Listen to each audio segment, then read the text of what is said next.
আমাদের ছোট লোকের মতো আমি পার্টিতে বসে খাবার খাবো? সুমনা, মেয়ে কি বললা?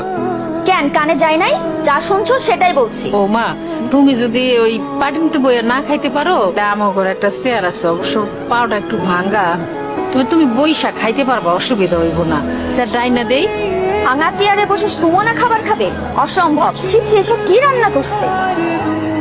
এর থেকে তো আমার বাসার কাজের বুয়ারা ভালো রান্না করে খায়। মাকে ভেবে অপমান না করলে হয় না? এটা কোনো রান্না হইলো? তুই খাবারটা খাবা না ঠিক আছে, সেই জন্য তুমি আমাদের রিজিকটা নষ্ট করবা?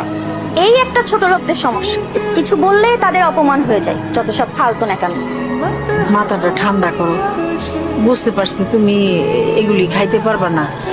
তুমি কও তুমি কি খাইবা, সাইফুল হোটেল থেকে আইনা দিই। ভাবি, মা তো ঠিকই বলছে, তুমি বড়লোক মানুষ, তোমার এইসব খাবার পছন্দ নাই হইতে পারে। তুমি কি খাবা বলো? ফ্রাইড রাইস আর চিকেন ফ্রাই। মা, সেটা তো মেলা দাম। আমি সারাদিনে যে ইনকাম করি তা দিয়ে তো এক প্লেট ফ্রাইড রাইসও হবে না। এই বাসি পচা গন্ধ খাবার তুমি কোথা থেকে এনেছো? ওই যে আমাকে 3 রাস্তার মোড়ে যে দোকানটা আছে না, সুন্দর করে ওই দোকান থেকে আনছি। আমার সামনে নিজে বানাই দিছে। আমি কি ফুটপাতের খাবার খামে? তোর কাছে বড় কোনো চাইনিজ রেস্টুরেন্ট চোখে পড়ে নাই? মানে তোকে বিয়ে করছি বলে কি তুই আমার লেভেলটা ফুটপাতে নামে আনছোস? বউ, তুমি তো জানো আমি একজন গরিব সবজির দোকানদার। সবজি বিক্রি করে যা ইনকাম করি, তা তো বড় রেস্টুরেন্ট থেকে খাবার কেনার মতো সামর্থ্য আমার নাই। হারাম জাদা, তাই বলে কি তুই আমাকে ফুটপাত থেকে খাবার এনে খাওয়াবি? ধর, তোর খাবার তুই খা।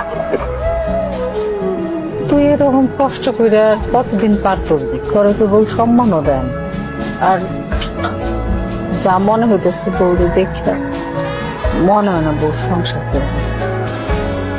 মনে হয় তোর তালাকে নিতে চাই। এখানে বালিশের পরিবর্তে ইট কে?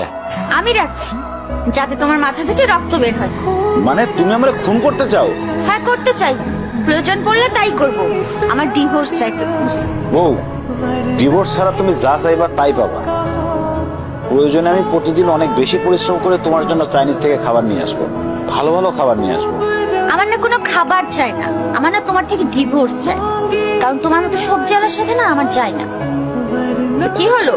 এরকম বজ্রপাত হয়ে যায় মানুষের মতো চুপচাপ বসে আছো কেন? কি বলছি কানে যায় নাই? জি, গেছে।